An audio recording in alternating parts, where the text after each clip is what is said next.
How does axle ratio relate to gear ratio? Have you ever wondered how trucks and 18-wheelers manage to deliver power to the wheels? The answer lies in the relationship between axle ratio and gear ratio. Let's break it down in simple terms. First, let's define axle ratio. The axle ratio refers to the gears located inside the truck's differential. This differential connects the driveshaft to the rear axle. The axle ratio is expressed as the number of driveshaft revolutions needed to turn the wheels once. For instance, an axle ratio of 3.73 to 1 means the driveshaft turns 3.73 times for each full rotation of the wheels.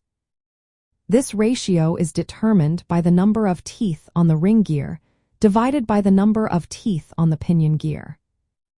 Now, what about gear ratio? Gear ratio is a broader term that includes both the axle ratio and the transmission gear ratio. The transmission gear ratio changes depending on which gear the truck is in. This affects how engine torque is multiplied before reaching the wheels. The axle ratio then further multiplies this torque at the differential before it reaches the wheels. So, how do these two ratios work together? The axle ratio is a key part of the overall gear ratio, which affects torque multiplication. To find the total torque at the wheels, you multiply engine torque by the transmission gear ratio and then by the axle ratio. Higher axle ratios, like for 0.10 or for 0.56, mean the driveshaft has to turn more times to turn the wheels once. This results in more torque at the wheels, which is great for towing heavy loads. However, it also means lower top speeds and reduced fuel economy. On the other hand, lower axle ratios, such as 3.31 or 3.55, provide less torque multiplication.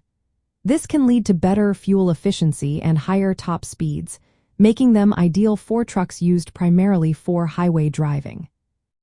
When it comes to practical implications, trucks designed for heavy towing or hauling often have higher axle ratios. This helps them move heavy loads more effectively and accelerate better under load. For example, an 18-wheeler with a 4.10 axle ratio will generate more torque at the wheels than one with a 3.55 ratio. This makes it better suited for steep grades and heavy cargo.